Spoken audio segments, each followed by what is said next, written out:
우리 1953년에 네덜란드 출신의 케이스 글라스라고 하는 선교사, 한국 이름으로 길기수라는 이름을 씁니다. 그리고 미국의 독립 선교사였던 디욕이라고 하는 선교사가 있는데 한국 이름으로 덕인영 선교사입니다. 이 두 사람은 선교사기는 하지만 목사가 아니고 평신도 선교사들입니다. 그래서 복음에 대한 열정을 가지고 이분들이 미국에서 믿음의 방패 선교회라고 하는 선교 단체를 설립을 합니다. 자, 그런데 이분들은 신학적인 배경이 없는, 신학 공부를 하지 않은 평신도 선교사였기 때문에, 그래서 이 사람들의 영향을 받았던 사람들이 나중에 이제 구원파라고 하는 이단이 되는 그런 일이 되는데, 이 두 사람에 의해서 우리 믿음의 방패 선교회가 시작이 됐는데요. 자, 여기 보시면 왼쪽에 있는 사람이 케이스 글라스라고 하는 선교사고 오른쪽에 있는 사람이 디욕이라고 하는 선교사입니다. 이분들은 복음에 대한 열정이 있었지만 신학적인 바탕이 없었기 때문에, 그래서 이들의 영향을 받았던 사람들이 이제 이단이라고 하는 구원파가 생성되게 된 것입니다. 자, 그리고 1962년에 이 두 사람이 한국에 와가지고 선교학교를 설립합니다. 여기서 말하는 선교학교라고 하는 것은 뭐 선교에 대해서 전문적으로 훈련시키는 그런 학교가 아니고 성경학교입니다. 말씀 가르치고 성경을 가르치는 그런 학교인데, 여기에서 배웠던 사람들이, 이분들이 이제 신학적인 바탕이 없다 보니까 가르치다가 이제 잘못된 것을 가르치기도 하고, 또 올바른 것을 가르치는데 받아들이는 사람이 잘못 받아들이기도 하고, 그래서 이 선교학교가 설립이 됩니다. 자, 그래서 우리 한국의 구원파라고 하면 세 분파가 있습니다. 세 개의 분파가 있는데, 자, 첫 번째 분파는 케이스 글라스의 영향을 받았던 권신찬이라고 하는 사람이 있는데, 이 사람과 선교학교 첫 번째 일기생이었던 유병헌이라고 하는 사람, 여러분 세월호 사건 때 많이 들어보셨죠? 세월호 사건에 나왔던 사람이 이 유병헌이라고 하는 사람입니다. 이 두 사람이 기독교 복음 침례를 설립하는데, 이것이 구원파의 한 분파입니다. 우리 교회는 장로교회죠. 그리고 뭐 한국에 가면은 감리교회도 있고 침례교회도 있는데, 한국의 정통 침례교회는 기독교 한국 침례입니다. 자, 기독교 한국 침례에는 정통교회이고 기독교 복음 침례에는 이단입니다. 그래서 이거를 잘 구분하셔야 됩니다. 이것이 첫 번째 분파이고요. 자, 이 사람이 권신찬이라고 하는 사람인데 원래는 목사였습니다. 정통신학교를 나오고 정상적으로 목사 안수를 받은 목사였는데 나중에 잘못된 이단에 빠져서 이단을 설립하는 사람이 됩니다. 자, 이 사람이 유병헌이지요. 여러분 세월호 사건 때 많이 보셨죠? 이 분파의 또 대표이기도 하고요. 자, 기독교 복음 침례의 로고입니다. 우리 한국의 정상적인 침례는 기독교 한국 침례입니다. 한국 침례. 그러니까 복음 침례에는 정상적인 교단이 아니고 이단 교단이라는 것을 우리가 알아야 되겠습니다. 자, 두 번째는 이 권신찬에게 교의를 받았던 이요한이라고 하는 사람이 있습니다. 본명은 이복칠이라고 하는 사람인데, 이 사람이 83년에 분파를 합니다. 그래서 생명의 말씀 선교회라고 하는 그런 모임을 만듭니다. 자, 우리로 말하면 이 권신찬이라고 하는 사람이 담임 목사처럼 있었던 사람이고, 그 밑에 유병헌이라고 하는 사람과 이요한이라고 하는 사람이 마치 이렇게 부목사처럼 전도사처럼 있었는데, 이 두 사람이 나중에 돈 문제 때문에 갈등을 일으킵니다. 그래서 이요한이 자기를 따르는 사람들하고 자기의 계파를 가지고 분파를 해서 지금의 생명의 말씀 선교회를 설립하는데, 오늘날 한국에 특별히 연예인들이 많이 가입되어 있는 곳이 바로 이 생명의 말씀 선교회입니다. 자, 이 사람이 이요한 목사인데, 자칭 목사입니다. 자칭 목사. 우리 정상적인 과정을 통해서 목사 안수를 받은 것이 아니고 이 권신찬이라고 하는 사람에게 목사 안수를 받았기 때문에 자칭 목사가 되겠습니다. 생명의 말씀 선교의 로고입니다. 로고. 여러분 이름이나 이런 것들을 잘 기억하시면 좋겠습니다. 자, 마지막 세 번째는요, 선교학교 일기생이었던 박옥수라는 사람이 있습니다. 이 사람도 많이 들어보셨죠? 박옥수, 이 사람이 기쁜 소식 선교회를 설립합니다. 기쁜 소식 선교를 설립합니다. 그래서 한국의 구원파라고 하면 여러 분파가 있는데, 대표적인 세 개의 분파가 기독교 복음 침례회, 그리고 생명의 말씀 선교회, 기쁜 소식 선교회, 요 세 개가 있습니다. 그래서 우리가 이단 이름을 다 기억하지 못하잖아요. 저도 찾아봐야 될 때가 많이 있습니다. 중요한 것은 어떤 곳에 가든지 반드시 여러분이 교회 안에 머무르셔야 되고, 교회 밖으로 나갈 때는 반드시 목회자들의 검증과 허락을 받으시고 가셔야 된다는 것을 꼭 기억하셔야 됩니다. 자, 이 사람이 박옥수라는 사람이죠. 여러분 아마 언론이나 뭐 포스터에 많이 보셨을 것입니다. 자, 그리고 기쁜 소식 선교의 로고입니다. 로고. 예, 이런 로고들도 이름과 얼굴을 잘 기억하시면 좋겠습니다.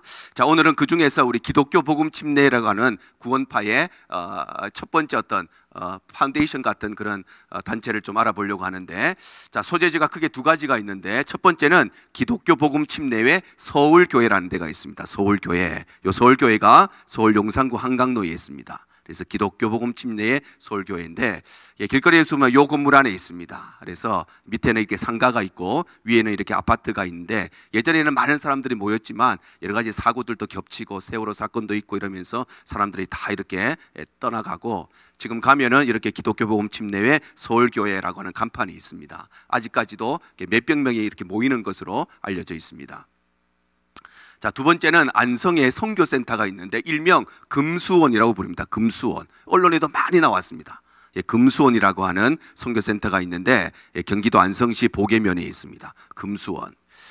예, 여기가 금수원이라고 하는 곳인데, 예, 여기에 보면 뭐 주택도 있고 창고도 있고 종교시설도 있고 문화시설, 집회시설 뭐 다 있습니다. 여기서 해가지고 이단 단체들이 항상, 예, 자기들끼리 어떤 이런 수련의 장소들을 만들어 가지고 자기들끼리, 예, 이렇게 자기네 교리를 전파하고 이렇게 하는데 금수원이라고 하는 곳입니다. 예, 금수원 입구의 모습이고요. 예, 들어가면 굉장히 좋은 시설들이 있습니다. 그래서, 예, 침례 안성교회라는 이름을 사용하기도 합니다. 안성교회.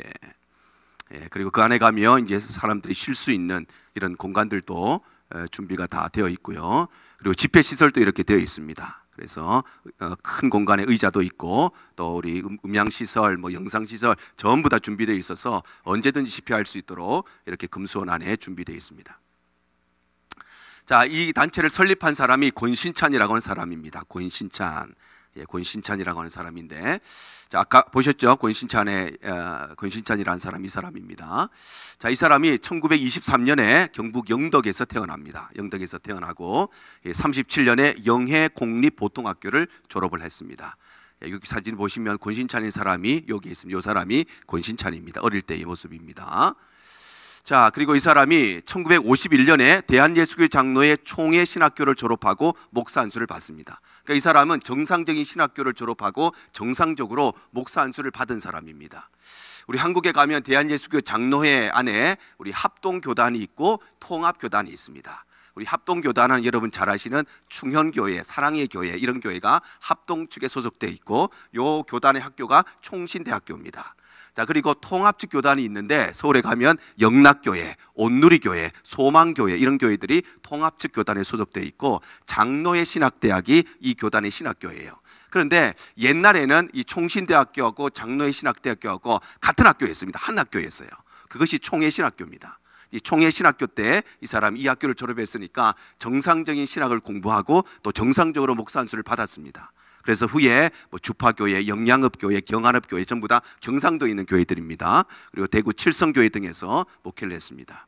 여기 보시면 총회신학교 졸업할 때 모습인데, 여기가 권신찬 씨가 졸업한 것이 분명합니다. 그래서 정상적인 신학을 배우고 정상적으로 목사 안수를 받았다고 해서 다 정상적인 목회를 하느냐? 그렇지가 않다는 것을 기억하셔야 됩니다. 정상적인 목사 안수를 받았어도요, 이상한 사람이 있습니다. 정상적인 신학교 졸업했는데도 이상한 가르치는 사람이 있습니다. 그래서 여러분 조심하셔야 됩니다. 그래서 일단은 정상적인 학교를 나왔느냐, 그리고 정상적인 교단에서 목사를 받았느냐, 그것이 기본적인 개런티가 되지만 모든 것을 다 개런티할 수는 없습니다. 이 사람도 정상적인 학교를 다 공부했습니다. 자, 이 사진은 목회할 때의 모습인데, 영양읍 교회에서 목회할 때 모습입니다. 여기가 이제 권신찬 씨의 모습이고, 아마도 이렇게 세 분이 이렇게 꽃다발 들고 있는 거 보니까 아마도 장로 장립식 같아요. 세 분이 이렇게 장로님 되시고 옆에 이렇게 목사로서, 이때만 해도 정상적인 목사였습니다. 정상적인 목회를 하고 있었습니다. 자, 그런데 61년에 케이스 글라스라고 하는 아까 처음에 이야기했던 이 한국 이름 길기수 선교사라고 하는 이 사람을 만나게 되고, 이 사람의 영향을 받기 시작합니다. 그리고 점점점 이단의 길로 이제 빠져가기 시작하는데, 이 당시에 중간에 있는 사람이 길기수 선교사입니다. 이 사람에게 많은 사람들이 또 가르침을 받고 성경을 배우는데, 중요한 것은 이 사람은 신학적인 바탕이 없는 사람이었다는 것이에요. 평신도 선교사였어요. 그냥 선교하고 싶은 마음을 가지고 한국에 와서 그냥 성경 공부처럼 이렇게 모여서 사람들에게 말씀을 전했는데, 정상적인 신학 교육을 받은 이 권신찬 씨가 이 밑에서 훈련을 받고 공부를 하면서 점점점 이상한 길로 갔다는 것입니다. 자, 그리고 62년에 이 권신찬 씨가 이단으로 규정되어서 목사 면직을 당합니다. 면직이라고 하는 것은 목사라고 하는 직분을 박탈당했다는 것입니다. 더 이상 목사가 아니라는 것입니다. 이단으로 규정되어서 목사가 면직되고 선교사들과도 결별합니다. 자기를 가르쳤던, 자기한테 성경 가르쳤던 케이스 글라스 선교사하고도 결별을 하고 독자적인 조직인 칠성 예배당을 설립합니다. 자, 그런데 이때에 이 사람이 교단으로부터 목사 면직을 당합니다. 그런데 이때에 이 사람을 가르쳤던 케이스 글라스 선교사가 그렇게 하면 안 된다. 교단에서 잘못된 것이 있다고 하면 고쳐야 된다. 그리고 절대 교단 밖에 나오지 말고 교단 안에 있으면서 목회를 해라, 이렇게 권면을 합니다. 그런데 이 권신찬 씨가 받아들이지 않아요. 그래서 교단하고도 절연을 하고 자기한테 영향을 주었던 선교사하고도 다 결별을 해버립니다. 그리고 자기 독자적인 길을 걷기 시작하는 것이 이때부터 우리 칠성 예배당을 설립하면서부터 본격적인 이단의 길을 걸어가는 것입니다. 예, 이 당시에 권신찬 씨가 집회하시던 모습입니다. 대복음 전도 집회에서 많은 사람들이 이렇게 와가지고 말씀을 듣고 그렇게 했습니다.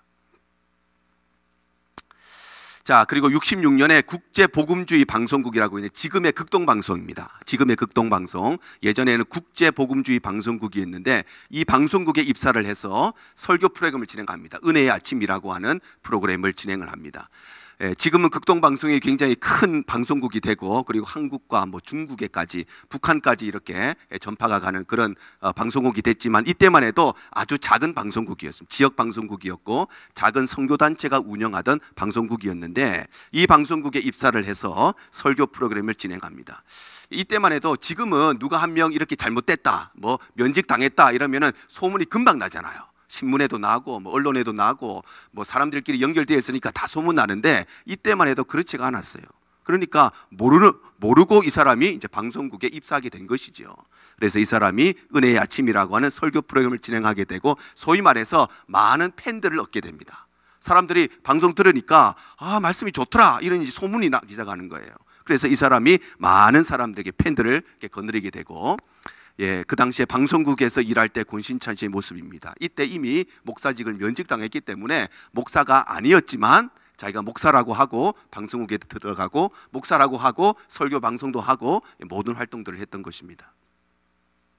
자, 그리고 69년에 자기를 따르는 사람들을 데리고 한국 평신도 복음 선교회를 설립합니다.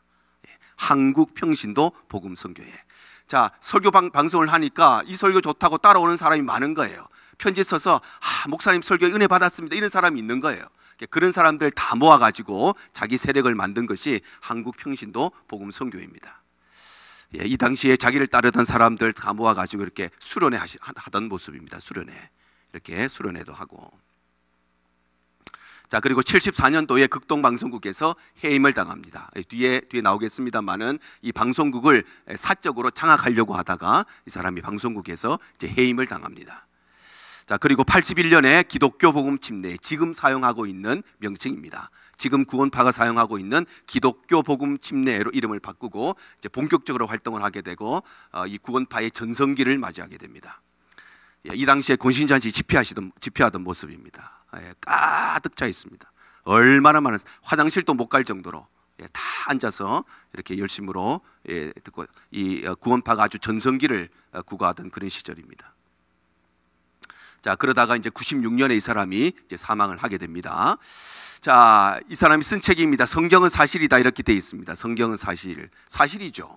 다 맞습니다. 하는 말 다 맞는데, 여기 이 사람이 이렇게 어떤 사람인가 봐도 정상적인 신학교 졸업하고 정상적인 곳에서 목사 한 수 받았고 이러니까 사람들이 다 믿고 신뢰하는 것이에요. 근데 내용은 그렇지가 않았다는 것입니다. 내용은 전부 다 이상한 걸 가르치고, 우리가 성도들이 잘 구별하지 못하는, 잘 분별하지 못하는 애매한 말들, 또 본인의 이단적인 사상들을 많이 이렇게 설파를 했습니다. 자, 대표가 유병헌이라고 하는 사람이 이어받습니다. 여러분 언론에서 많이 보셨던 유병헌이라고 하는 사람이 이어받습니다. 자, 이 사람 언론에서 많이 보셨죠? 예, 세월호 사건 때 너무 많이 나와가지고 뭐 여러분 모르시는 분이 아마 없으시리라 생각합니다. 유병헌의 모습입니다. 자, 이 사람은 41년에 일본에서 출생했습니다. 도쿄에서 태어났는데, 자, 62년도에 한국에 온 이후에 62년도에 케이스 글라스 선교사하고 디옥 선교사의 영향을 받고 권신찬 목사와 함께 활동을 하게 됩니다. 자, 그러다가 64년에 이 권신찬의 딸이었던 권윤자 씨와 결혼을 합니다. 그래서 원래는 권신찬 씨와 유병헌 씨가 같은 일을 하는 어떤 동역자의 관계였는데, 그 딸인 권윤자 씨와 결혼하게 되면서 권신찬 씨와 유병헌 씨는 장인어른과 사위의 관계가 됩니다. 그래서 더욱더 끈끈한 관계가 되는 것이죠. 예, 이 사람이 권윤자 씨 모습입니다. 그 세월호 사건 때 조사받기 위해서 아마 검찰에 출두하는 그런 모습인데, 뭐 아무도 모르는 사람입니다. 아마 이 사건 때문에 이렇게 언론에 얼굴이 그게 공개가 됐는데, 유병헌 씨의 와이프입니다. 자, 그리고 이 사람이 72년에 국제복음주의 방송국, 아까 권신찬 씨가 일했던 그 방송국의 부국장으로 재직을 하게 됩니다.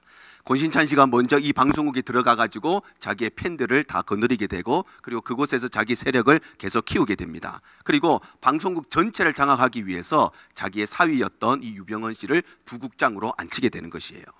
자, 그러다가 74년에 이사진을 바꾸고, 그래서 방송국을 장악하려고 하다가 유병헌 씨도 함께 파면이 됩니다. 그래서 이때 권신찬 씨도 해임을 당하고 유병헌 씨도 방송국에서 이제 파면을 당하게 되는 것입니다. 그래서 지금의 극동방송이 존재하는 것입니다. 이때 이 사람들이 이 방송국을 장악했다면 지금의 극동방송은 없는 것이죠. 아직까지도 이단의 설교가 나오는 그런 방송국이 되었을 것인데, 정말 하나님께서 지키셔서 이 방송국이 지금은 우리 한국에, 또 특별히 중국과 우리 탈북자들 북한에 있는 분들까지 설교 방송을 들을 수 있도록 많은 사역을 하는 그런 방송국으로 지금 사용되고 있습니다. 자, 그러다가 이 사람이 이제 파면을 당하니까 어떻게 하느냐, 사업가로 변신을 하는데 76년에 사무 트레이딩이라고 하는, 여러분 세모 들어보셨죠? 세모, 주식회사 세모 많이 들어보셨죠? 이 세모의 전신입니다. 사무트레인이라는 회사를 이어받아서 대표 이사로 취임하게 됩니다. 이 당시에 유병헌 씨의 모습입니다. 오른쪽에 있는 사람 유병헌입니다. 이 당시에 대통령이었던 전두환 대통령이 방문할 정도니까 이 회사가 이때 얼마나 승승장구하는 회사였는가를 잘 알 수 있습니다. 한국에 회사가 얼마나 많은데 대통령이 방문했다, 뭐 거기는 보통 회사가 아니죠. 정말 미래가 뛰어나고 정말 성과가 뛰어난 그런 회사 방문할 것인데, 그 당시에 대통령까지 방문했을 정도로 이 회사가 아주 승승장구하고 잘 나가던 회사였습니다. 유병헌 씨가 아주 사업적인 이 수완이 좋은 사람이에요. 이 사람이 만약에 이상한 사람 만나지 않고 이상한 교회에 들어가지 않고 사업을 했으면 아마 큰 사업가 됐을 것이에요. 그런데 누군가를 잘못 만나는 바람에, 교회를 잘못 만나고 목사 잘못 만나는 바람에 이 사람의 인생이 완전히 나락으로 떨어지게 된 것입니다. 자, 그리고 87년에 오대양 사건이 발생합니다. 여러분 아마 다 기억하실 겁니다. 87년 오대양 사건.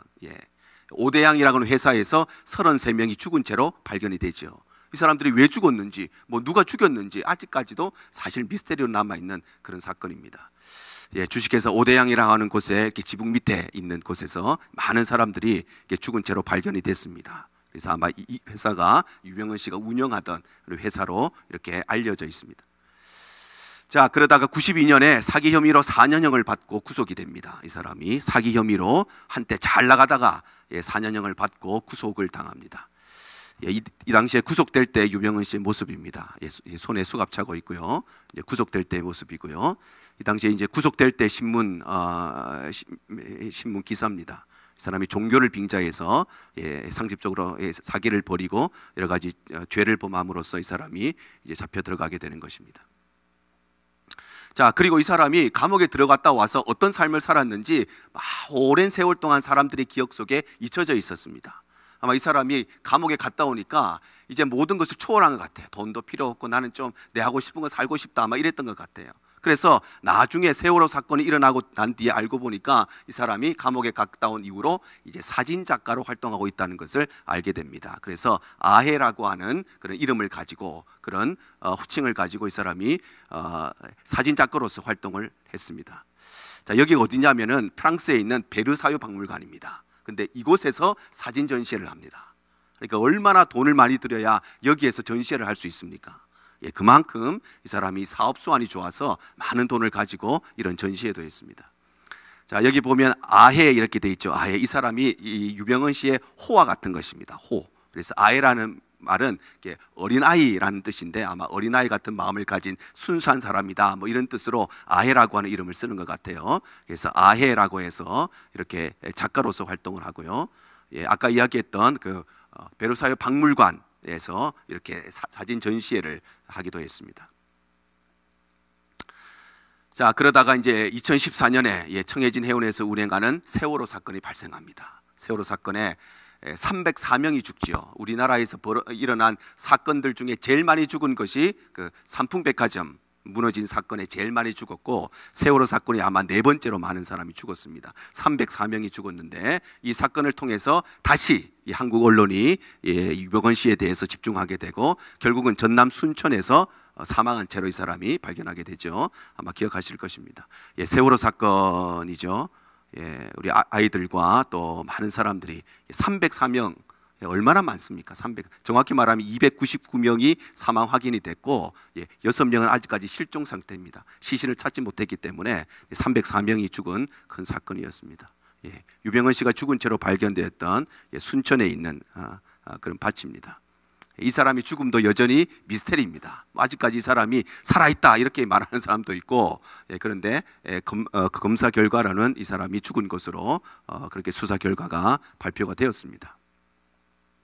이 당시에 우리 침내 안성교입니다. 아까 봤던 금수원 있죠? 처음 보았던 금수원입니다. 여기에서 이제 세월호 사건이 벌어지고 이제 검찰이 조사하기 위해서 들어가려고 하니까 여기 신도들이 이제 가로막고 여기 못 들어오도록 수색하지 못하도록 이렇게 막고 있는 모습입니다. 이 사건들 때문에 금수원이라는 것이 이제 언론에 알려지게 되고, 이것이 바로 이제 구원파의 본산이라는 것도 이제 언론을 통해서 알려지게 된 것입니다.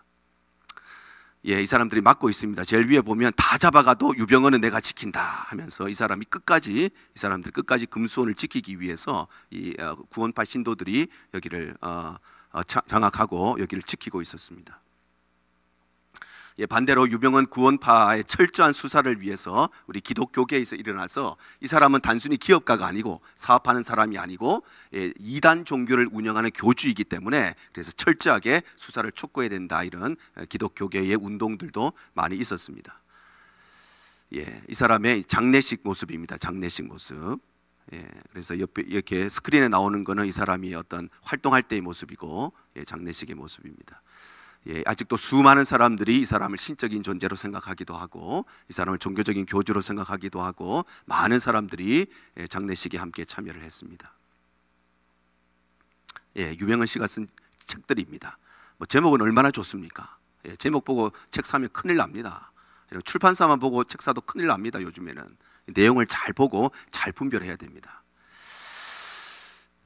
이 사람의 처가 권윤자 씨 아까 보셨죠? 그리고 장녀 있던 유섬나 씨, 장남이 유대균 씨, 차남이 유혁기 씨, 아마 세월호 사건 하면서 언론에 많이 나왔던 그런 이름들이죠. 이렇게 가족들이 있겠습니다. 자, 우리 구원파의 조직을 좀 살펴보면요, 지금 대표가 김성일 씨로 되어 있습니다. 물론 이 사람은 그냥 바지 대표죠, 바지 대표. 실소유주의에서 세워졌다가도 한 방에 날아갈 수 있는 그런 이름뿐인 그런 대표입니다. 아마 현재는 전국에 한 10,000명 정도 신도가 남아있는 것으로 추정이 됩니다. 과거에는 수만 명의 사람이 있었는데 오대양 사건도 터지고 세월호 사건도 터지고 이렇게 여러 가지 일들이 있으면서 많은 사람들이 이제 조직에서 이탈을 하고, 지금은 10,000명 정도가 남아있을 것으로 추정이 되고, 국내에는 한 10개, 그리고 해외에는 한 40개 정도. 해외 교회처럼 이렇게 40개가 있는 것이 아니라 그룹이 한 40개 정도 남아있을 것으로 이렇게 추측이 되고 있습니다. 관련 기관들이 있는데 언론사가 여러 가지 있습니다. 월간 세길이라고 하는 언론사도 있고요, 소식지, 또 크리스찬 월드, 젊은 합창, 새순 이런 여러 가지 언론을 통해서 본인들의 입장을 이렇게 변호하고 이런 언론사들을 운영했습니다.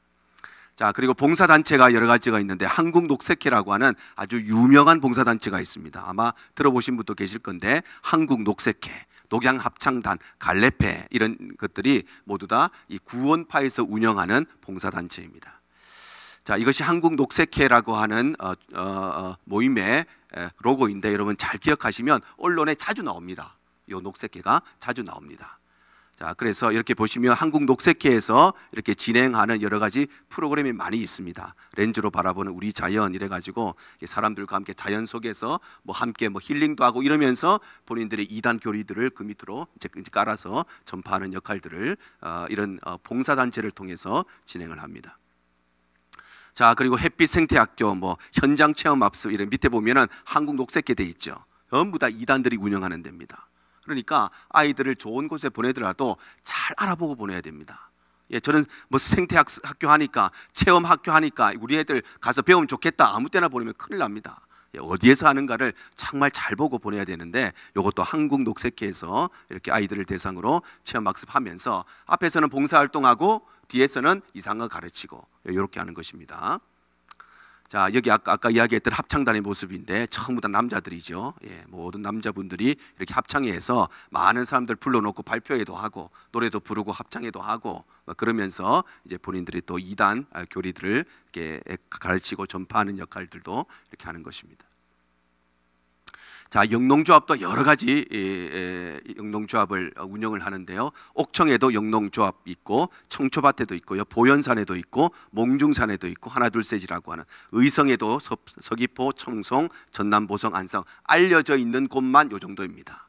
그러니까 구원파와 분명하게 연결돼 있다고 이렇게 개런티할 수 없는 데도 아마 많이 있을 것입니다. 여러 군데에서 이렇게 영농조합을 이렇게 운영하면서 이렇게 돈을 벌고 있는 것입니다.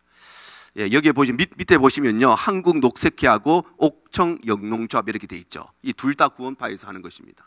이 두 가지가 서로 간에 또 함께 연합해서 이런 뭐 모내기 행사도 하고 여러 가지 봉사활동도 하면서 앞에서는 천사의 모습으로 좋은 봉사활동하고 뒤에서는 양의 탈을 싼 귀신의 모습으로 이단의 교리들을 가르치기도 하고 이런 여러 가지 일들을 합니다. 예, 여기에 보시면 청초밭 영농조합법인데요. 이거는 제주도에 있습니다. 서귀포에 있는데 시설이 너무 좋아요. 시설이 너무 좋습니다. 예, 앞 가면은 이렇게 사슴도 키우고 양도 키우고 염소도 키우고 토끼도 키우고 애들 데려가면 너무 좋은 곳이에요. 예, 또 가면은 젖소도 키우고 새도 키우고 닭도 키우고 뭐 거위도 키우고 안 키우는 게 없습니다. 아이들 데리고 가면 정말 생태학습하기에 너무 좋고 또 힐링하기도 너무 좋은 곳입니다. 모든 자연의 길들을 이렇게 만들어 놓고 또 버섯도 키우고 이러면서 사람들이 지쳐있는 현대인들이 얼마나 지쳐 있습니까? 여기 와가지고 얼마든지 있으면서 또 마음의 안식을 찾고 이렇게 할 수 있도록 시설을 너무 잘 해놨습니다. 예, 또 가시면 이제 억새꽃 길이라고 해가지고 뭐 걸어갈 수 있는 길들도 많이 만들어 놓고 아이들 놀 수 있는 놀이터도 너무 잘 만들어 놨습니다. 그러니까 많은 사람들이 여기에 소풍도 가고 또 가족 단위로 많이 가기도 하고 심지어는 모르는 사람은 교회에서도 야외 예배 가고 이럽니다. 잘 알아야 됩니다. 아무 때나 가면 안 됩니다. 예, 아주 시설을 잘 해놨습니다. 예, 청초밭 이렇게 힐링 투어 해가지고 골프카처럼 저런 것도 있어가지고 저거 타고 이렇게 투어할 수 있는 프로그램도 있고 시설을 잘 만들어 놓았습니다. 자, 기업체가 여러 가지 있는데요. 국내 기업은 뭐 다 기록할 수가 없습니다. 가장 대표적인 것이 주식회사 세모라고 하는 회사입니다. 세모라고 하는 왜 세모라고 지었을까? 두 가지 설이 있습니다. 하나는 유병헌 씨가 이 구원파 내에서 모세라고 하는 별칭이 있었습니다. 모세. 그래서 권신찬 씨가 아론이라고 불렸고 이 유병헌 씨가 모세라고 불렸거든요. 그래서 모세를 거꾸로 해가지고 아마 세모로 지었을 것이다 이런 설이 있고, 두 번째는 이 사람들의 사업체가 이렇게 삼각지처럼 되어 있습니다. 세 개를 연결하면 세모처럼 되기 때문에 그래서 세모로 지었다 뭐 이런 설도 있는데 뭐 그 이유는 정확히는 모르겠습니다만은 세모라는 회사가 아주 유명한 회사입니다. 그리고 뭐 다판다, 온나라 유통, 뭐 여러 가지 청해진 해운, 우리 세월의 사건 선사였던 청해진 해운과 더불어서 많은 기업체들을 운영했습니다. 이 사람이 진짜 사업했으면 큰 사업가 됐을 겁니다. 진짜 큰 사업했을 것 같아요. 근데 이 사람이 목사 하나 잘못 만나고 교회 하나 잘못 만나다가 이 사람이 인생이 완전히 나락에 갔습니다. 예, 세모 스쿠알렌 잘 아시죠? 아마 드신 분도 많이 있을 겁니다. 여기 구원파 회사에서 만든 영양제입니다. 뿐만 아니라 뭐 다른 그런 건강식품도 많이 지금까지도 이렇게 생산을 하고 있습니다. 그리고 화장품도 많이 생산합니다. 화장품도 생산해서 이름을 붙여놓으면 어디에서 나오는지 모르잖아요. 화장품도 지금 많이 생산하고 있고, 다판다라고 하는 것도 있습니다. 다판다. 우리가 뭐 미국 사니까 잘 몰라서 그렇지 한국에는 아주 여러 지점이 있는 것으로 알고 있는데 다판다라고 하는 상점도 있고요. 노른자 쇼핑이라고 하는 이곳이 아주 알짜배기라고 합니다. 여기가 아주 알짜배기고 돈이 많이 이렇게 돌아가는 그런 회사라고 하는데 여기도 전부 다 구원파에서 운영하는 회사들입니다. 뭐 그 외에도 여러 가지 회사들이 있습니다. 다 기록하지 못할 만큼 많은 회사들입니다. 그래서 사실 요 구원파는 종교적인 단체보다는 사실상 이 기업체를 운영하는 그런 단체로 좀 성격이 많이 바뀌었습니다. 자, 해외 기업도 많이 있는데 아헤프레스라고 하는 회사, 요 회사도 우리 세월호 사건 터지면서 알려진 회사입니다. 그래서 유병헌 씨가 아헤라는 이름으로 작품 활동을 했기 때문에 아헤프레스라고 하는 것, 또 하일랜드 스프링스 뭐 여러 가지 해외에도 기업들을 가지고 있습니다. 이 건물이 프랑스에 있는 건물입니다. 프랑스에 있는 건물인데 아무도 모르잖아요. 저 건물이 무슨 건물인지 알 수 없습니다. 근데 그 안에 들어가면 이렇게 안내가 있는데 3층에 보시면 아헤 프레스 이렇게 되어 있습니다. 아헤 프레스 그리고 아헤 프로덕션 이렇게 되어 있습니다. 아마 유병헌 씨의 사진 작가로서의 활동을 서포트하는 그런 회사들인데 전부 다 구원파에서 운영하는 그런 회사들입니다. 그리고 하일랜드 스프링스 리조트 같은 것도 구원파에서 운영하는 그런 해외 기업입니다. 자, 주요 교리를 보겠습니다. 우리 구원파의 주요 교리가 몇 가지가 있는데요. 첫 번째는 총론을 보시면, 자, 예수님께서는 율법을 완성하셨으므로 구약은 더 이상 필요하지 않다 이렇게 주장을 합니다. 그래서 구약은 더 이상 필요하지 않고 신약만 필요하다는데 사실 신약도 인정하지 않습니다. 그런데 겉으로는 구약은 더 이상 필요하지 않다 이렇게 주장을 합니다. 자, 그래서 십계명을 부인할 수밖에 없겠죠. 구약 전체가 더 이상 필요하지 않다라고 주장하기 때문에 그 구약의 가장 핵심이 되는 십계명도 부인하는 것이 우리 구원파의 교리입니다. 자, 그리고 성경을 풍유적으로 해석합니다. 풍유적으로. 자, 풍유적으로 해석한다는 것은 어떤 것이냐면 이런 것입니다. 우리 성경에 나오는 선한 사마리아인의 비유가 있죠. 선한 사마리아인이 길을 가다가 이제 강도당한 사람을 만납니다. 그래서 이 사람을 데리고 주막으로 가서 그리고 그 주인한테 데나리온 2를 주면서 이 사람을 잘 돌봐주십시오. 만약에 내가 갔다 와서 돈이 더 들면 그때 더 드리겠습니다 라고 하고 갑니다. 그래서 이 2 데나리온을 줬기 때문에 한 데나리온이 하루를 상징한다는 거예요. 그래서 2 데나리온은 이틀을 상징하는 것이기 때문에 2 데나리온을 주고 이틀 후에 돌아왔다는 것입니다. 자, 그런데 하루가 하나님께는 1000년이라는 것이죠. 그래서 이틀 후에 갔다 오셨다는 것은 2000년 후에 갔다 오신 것이기 때문에 예수님께서 2000년 후에 재림하신다 이렇게 해석하는 것이 풍유적인 해석입니다. 성경 전체를 이런 식으로 해석하는 것이에요. 그래서 듣다 보면 그럴듯하기도 한데 여러분 잘 분별을 하시고 구별을 하셔야 됩니다. 이것이 풍유적인 해석입니다. 자, 실론을 보시면 하나님은 영이신데 비인격적인 존재라고 가르칩니다. 하나님은 인격적인 존재가 아니고 비인격적인 존재이기 때문에 그래서 인간의 감정이나 인간의 의지로는 영이신 하나님과 접촉하는 것이 불가능하다 이렇게 가르칩니다. 실제로 하나님을 만날 수가 없다고 가르치는 것이에요. 자, 교회론을 보시면 구원받은 사람은 교회에 출석하지 않아도 되고 주일 성수할 필요도 없고 기도할 필요도 없다고 가르칩니다. 구원받은 사람은 다 필요 없습니다. 자, 그리고 사업체가 곧 교회라고 가르칩니다. 사업체가 곧 교회이고 사업에 대해서 논의하는 것이 곧 기도이고 성도 간의 교제이다 이렇게 가르칩니다. 그러니까 이 사람들은 교회가 곧 회사이고 회사가 곧 교회인 것입니다. 그러니까 회사에서 열심히 일하는 것은 교회를 위해서 봉사하는 것이고 이 회사를 위해서 열심히 회의하는 것은 그것이 기도이고 성도 간의 교제라고 가르치는 거예요. 그러니까 이 구원파의 모든 신도들은 거기에 관련된 회사에서 열심히 일을 하고 월급을 받지 못하는 이 착취를 당하는 오랜 세월의 역사가 있었던 것입니다. 자, 그래서 교회 조직도 필요 없고 목사도 필요 없고 장로 권사 이런 직분 다 필요 없다. 교회 자체를 부정하기 때문에 교회도 필요하지 않고 출석하지 않아도 되고 그래서 주일 성수 기도 뭐 조직도 아무것도 필요 없다고 하는 것. 회사만 필요하고 사장만 필요하고 일할 수 있는 직원들만 필요하고 이것만 열심히 하면 된다. 이것이 구원파의 특징입니다. 자, 구원론을 보시면요, 구원은 믿음 말이 아니라 죄 사함을 받았다는 깨달음이 있어야 구원을 받는다 이렇게 가르칩니다. 아주 교묘한 말입니다. 맞는 것 같기도 하지만 틀린 말이에요. 구원은 믿음만이 아니라 죄사함을 받았다는 깨달음이 있어야 되는데, 자, 구체적으로 뭘 알아야 되느냐? 영적인 생일을 알아야 구원받은 증거라는 것입니다. 영적인 생일은 내가 구원받은 날과 시간을 알아야 된다는 것입니다. 그래서 구원파들이 질문할 때 당신 언제 구원받았습니까? 이런 질문을 하는 거예요. 저는 몇 월 며칠 날 몇 시에 구원받았습니다. 그걸 모르면 구원을 못 받았다고 이야기하는 것입니다. 여러분, 어릴 때부터 신앙생활 쭉 하던 사람은 자기가 언제 구원받는지 몰라요. 언젠지는 모르지만 내 안에 구원의 확신이 있는 것입니다. 근데 이 사람들은 그렇게 내가 정확하게 언제 어느 날, 그래서 사람들한테 물어요. 당신 언제 구원받았습니까? 아니, 내가 구원받았는 걸 확실하기는 한데 정확하게는 잘 모르죠. 그렇게 정확하게 아는 사람이 어디 있습니까? 특별하게 바울처럼 정말 다메섹 도상에 가다가 정확하게 그 날짜에 그 시간에 예수를 만난 사람, 그런 사람 외에는 내가 언제 구원받았는지 정확히 알지 못하는데, 그래서 그걸 모르면은 구원받지 못했다, 이렇게 주장하는 것입니다. 그래서 구원은 반드시 구원의 확신이 있어야 되고, 구원의 확신이 없으면 그는 구원받지 못한 것이다, 이렇게 가르칩니다. 물론 우리가 구원받은 백성이 되면 구원의 확신이 생깁니다. 그런데 구원을 받았음에도 불구하고 구원의 확신이 흔들리는 사람이 있어요. 구원의 확신이 흔들린다고 해서 그 사람이 구원받지 못했느냐? 그렇지가 않다는 것입니다. 구원이 흔들리는 사람, 우리 가운데 믿음이라고 하는 영역 가운데는 믿음 안에는 반드시 의심이 있습니다. 그래서 구원받은 사람은 반드시 무슨 의심을 하느냐? 구원받은 사람은요, 아, 내가 구원받았나? 요 생각을 하게 되어 있습니다.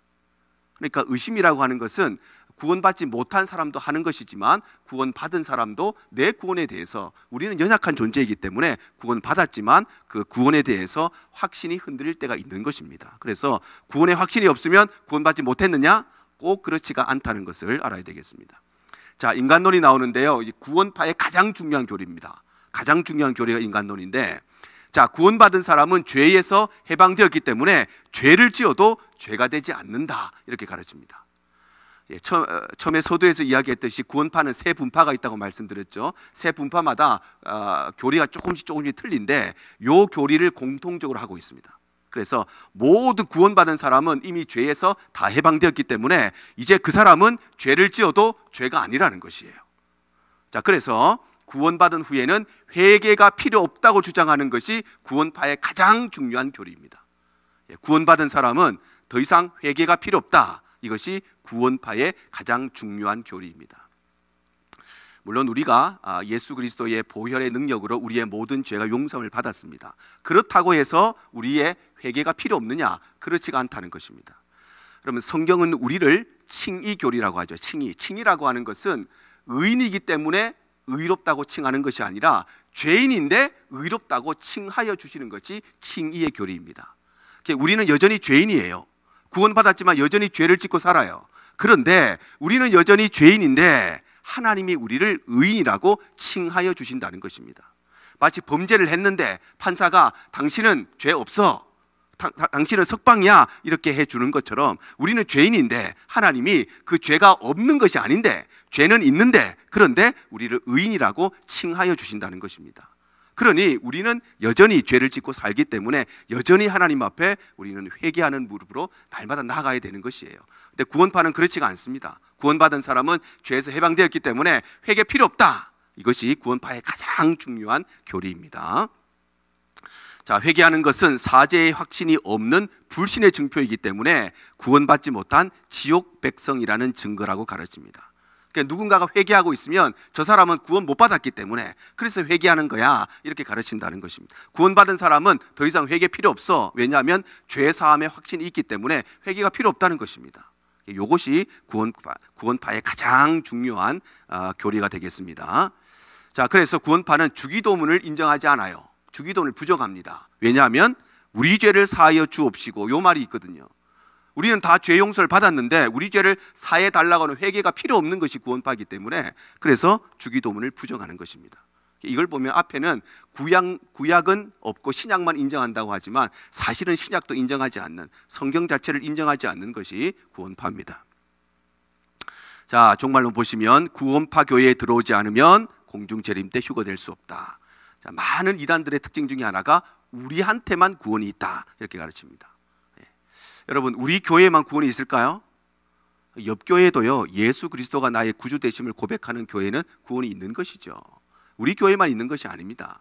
근데 이단들의 가장 중요한 다른 데는 절대 구원 못 받고 우리에게만 구원이 있다고 주장하는 것이 이단들의 특징인데, 구원파도 마찬가지입니다. 구원파 교회에 안 들어오면 절대 구원받을 수 없고 공중진리에 휴거될 수 없다라고 가르칩니다. 뿐만 아니라 확정적인 날짜, 몇 월 며칠 이렇게 말할 수는 없지만 아주 급박한 시한부 종말론을 주장합니다. 급박한 시한부 종말론. 그래서 예수님이 재림이 얼마 남지 않았기 때문에 집 팔아서 바치고 땅 팔아서 바치고, 예수님 얼마 남지 않았는데 집을 가지고 있는 건 다 필요 없는 일이다, 그런 사람 전부 다 믿음 없는 사람이다, 그래가지고 전부 다 사업체로 돈 끌어들이고 그 돈을 가지고 사업을 운영하고 신도들을 전부 다 그 회사에 취업시켜서 계속해서 착취하고 그리고 계속 사업을 확장해 나갔던 것이 바로 구원파의 지나온 역사입니다. 그리고 근래에 이 세월호 사건을 통해서 이 구원파가 많이 이렇게 축소되기는 했지만, 여러분 꺼진 불도 다시 봐야 됩니다. 이거는 사람이 하는 일이 아니기 때문에 그래요. 마귀가 언제 다시 이 구원파를 들어서 다시 교회를 핍박하고 이 세상을 어지럽게 하는 일에 사용할지 모릅니다. 꺼진 불도 다시 봐야 되는 것처럼 축소된 이런 이단들도 우리가 주시하고 우리가 분별력을 잃지 않고 믿음을 지킬 수 있도록 우리가 항상 영적으로 깨어 있어야 되는 것이 우리 성도들의 삶이 되어야 되겠습니다.